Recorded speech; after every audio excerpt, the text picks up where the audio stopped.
وہ مبارک شہر ہے جو ہمارے رسول کریم صلی اللہ علیہ وآلہ وسلم کا شہر تھا، اور متعدد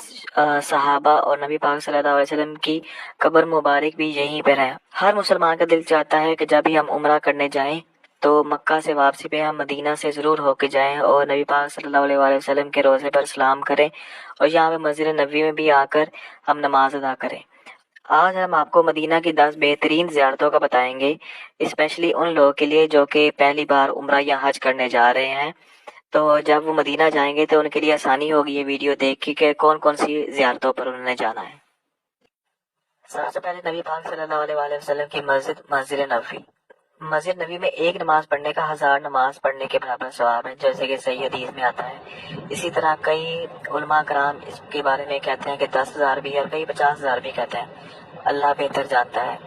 اصل میں ہم سب نماز وہاں پہ کس سے ادا کرتے ہیں، کیونکہ رسول کریم صلی اللہ علیہ وآلہ وسلم یہاں پہ نماز ادا کرتے تھے، اور یہیں پہ روزہ رسول بھی ہے۔ اور جو اب جہاں پہ نبی پاک صلی اللہ علیہ وسلم کا روزہ ہے اب، وہ پہلے حضرت عائشہ رضی اللہ عنہ کا حجرہ ہوا کرتا تھا، اور جیسا کہ نبی پاک صلی اللہ علیہ وآلہ وسلم فرمایا، میرے ممبر سے میرے گھر تک کا جو حصہ ہے وہ جنت کا ایک ٹکڑا ہے، یعنی جس کو اب ہم ریاض الجنہ کہتے ہیں۔ اور ہر مسلمان کی خواہش ہوتی ہے کہ وہ جب بھی مسجد نبی میں آئے وہ یہاں پہ ریاض الجنہ میں ضرور جائے، یہاں پہ آ کے نوافل ادا کرے اور رسول کریم صلی اللہ علیہ وآلہ وسلم پر ڈھیروں درود پاک پڑھے۔ مسجد نبی بہت ہی خوبصورت بنائی گئی ہے اور ریاض الجنہ اس سے بھی زیادہ خوبصورت بنایا گیا ہے، اور یہاں پہ مردوں اور عورتوں کے ریاض الجنہ میں داخلے کی مختلف اوقات ہیں۔ جتنی اب مسجد نبی بری کر دی گئی ہے، اتنا پہلے مکمل مدینہ ہوا کرتا تھا، یعنی پہلے مسجد نبی صرف اتنی تھی جتنا روزہ رسول جتنا ریاض الجنہ ہے اراؤنڈ اتنا ہی مسجد نبی ہوا کرتی تھی، لیکن اب اس کی تعمیر، کیونکہ مسلمان بہت زیادہ ہو گئے ہیں اور بہت زیادہ ہزاروں کی تعداد میں لاکھوں کی تعداد میں آتے ہیں، اس لیے مسجد کو بہت وسعت دی گئی ہے، بہت بڑا کیا گیا ہے، اور جتنی اب کل مسجد نبی ہے اتنا اس سے بھی شاید چھوٹا پہلے مدینہ ہوا کرتا تھا۔ جنت البقیع مسجد نبوی کے بالکل ساتھ ہی واقع ہے، اور یہاں پہ تقریباً 10,000 سے زیادہ صحابہ مدفون ہیں اور اہل بیت بھی یہاں پہ مدفون ہیں۔ یہاں پہ حضرت عائشہ رضی اللہ عنہ کی قبر مبارک ہے، حضرت عثمان رضی اللہ عنہ کی قبر مبارک، حضرت فاطمہ بنت محمد، حضرت امام حسین ابن علی زین العابدین، امام باقر، امام جعفر صادق، اور بہت سے نبی پاک صلی اللہ علیہ وسلم کے صحابہ اور بہت سے نبی پاک صلی اللہ علیہ وآلہ وسلم کے جو اہل بیت ہیں وہ یہاں مدفون ہیں۔ رسول کریم صلی اللہ علیہ وآلہ وسلم کی بھی یہ عادت تھی کہ آپ صلی اللہ علیہ وسلم مدینہ میں مسجد نبوی میں فجر کی نماز ادا کرنے کے بعد اس قبرستان میں جاتے، اور یہاں پہ جا کے جو مدفون صحابہ ہیں اور جو دوسرے لوگ تھے ان کے لیے دعائیں کرتے۔ آج بھی جو لوگ مدینہ میں جاتے ہیں تو فجر کی نماز کے بعد زیادہ تر وہ لوگ جنت البقیع کا رخ کرتے ہیں اور وہاں پہ جا کے جو مدفون لوگ ہیں ان کے لیے دعائیں کرتے ہیں۔ احد پہاڑ۔ احد پہاڑ وہ پہاڑ ہے جس کے بارے میں نبی پاک صلی اللہ علیہ وآلہ وسلم نے فرمایا کہ احد ہم سے محبت کرتا ہے، ہم احد سے محبت کرتے ہیں۔ جب یہاں پہ احد کی جنگ ہوئی اور مسلمان شہید ہوئے تو نبی پاک صلی اللہ علیہ وآلہ وسلم نے فرمایا کہ ان کو واپس مدینہ لے چلو۔ جیسے ہی ان کو دفن کرنے کے لیے مدینہ کے لیے سفر شروع کیا گیا تو احد پہاڑ بھی ساتھ چل پڑا، تو نبی پاک صلی اللہ علیہ وآلہ وسلم نے فرمایا اے احد رک جا۔ تو اسی وجہ سے احد پہاڑ کے دامن میں ہی جو قبرستان ہے وہاں پہ باقی صحابہ کو شہید کر دیا گیا تھا۔ اب یہاں پہ ایک مسجد بھی تعمیر کی گئی ہے تاکہ جو لوگ یہاں پہ زیارت کو آئیں وہ لوگ یہاں پہ آ کے نماز بھی پڑھ سکیں جب نماز کا وقت ہو، اور یہ بہت ہی خوبصورت مسجد ہے، بہت خوبصورتی سے تعمیر کیا گیا، وہاں پہ پانی کا اور ہر چیز کا انتظام ہے۔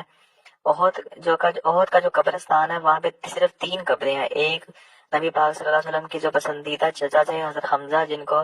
سید الشہداء بھی کہا جاتا ہے، ان کی قبر مبارک ہے، اور ایک دوسرے صحابی تھے، اور ایک تیسری قبر میں تقریباً 50 سے اوپر جو صحابہ شہید تھے وہ سب ایک ہی قبر میں دفن ہیں۔ مسجد بلال۔ مسجد بلال مسجد نبوی سے صرف 5 منٹ کی مسافت پر ہے، یعنی اگر آپ پیدل بھی چلیں تو آپ 5 منٹ میں مسجد بلال پہنچ جائیں گے، اور یہ سعودی حکومت نے حضرت بلال کی جو اسلام کے لیے قربانیاں ہیں ان کی یاد میں تعمیر کی گئی۔ یہ بہت ہی خوبصورت مسجد ہے، سفید رنگ کی مسجد ہے، سفید رنگ کا ماربل لگا ہوا ہے اور کافی بڑی مسجد ہے، اور مسجد بلال کی بیسمنٹ میں اور ان کے ساتھ ہی ایک بلال بازار بھی ہے جہاں سے آپ کو ہر طرح کی سستی کھجور مل جائے گی، اچھی کوالٹی کی تازہ کھجور مل جائے گی۔ اس کے علاوہ آپ کو ہر طرح کے گفٹس کے لیے بھی، جیسے کہ اکثر لوگ پاکستان اور دوسرے ملکوں سے آتے ہیں تو اپنے گھروں میں واپس گفٹ لے کے جاتے ہیں، تو یہاں سے آپ کو بڑی معیاری چیزیں اور بڑے کم داموں میں چیزیں مل جائیں گی۔ مسجد قباء. مسجد قباء اسلام کی پہلی مسجد ہے. یعنی جب نبی پاک صلی اللہ علیہ وآلہ وسلم مکہ سے ہجرت کر کے مدینہ کی طرف جا رہے تھے تو آپ قباء کے میدان پر رکے. یہاں پر رک کر آپ نے 2 دن قیام کیا. تو جیسے ہی پھر آپ نے فوراً یہاں مسجد تعمیر کرا لی. اس سے ظاہر ہوتا ہے کہ اسلام میں مسجد کی کتنی اہمیت ہے کہ آپ نے جہاں پہ 2 دن بھی رکے آپ نے وہاں بھی مسجد تعمیر کروا دی. اور اس مسجد کی یہ فضیلت ہے کہ جب مسلمان کو مکہ جانے سے روکا گیا تو صحابہ نے کہا کہ یا رسول اللہ صلی اللہ علیہ وسلم، جو مکہ کے مسلمان ہیں وہ تو حج بھی کر لیتے ہیں، عمرہ بھی کر لیتے ہیں، اور ہم یہاں سے مدینہ سے نہیں جا سکتے، ہمیں عمرہ یا حج نہیں کرنے دیا جاتا. تو آپ صلی اللہ علیہ وآلہ وسلم فرمایا کہ جو مسجد نبی سے وضو کر کے اس مسجد قباء میں آئے گا اور یہاں پہ آ کے 2 نفل ادا کرے گا تو اللہ پاک اس کو عمرے کے ثواب کے برابر ثواب دیں گے. تو آج بھی لوگوں کی یہی عادت ہے کہ لوگ اکثر یہاں سے فجر کی نماز پڑھ کے یہاں پر آتے ہیں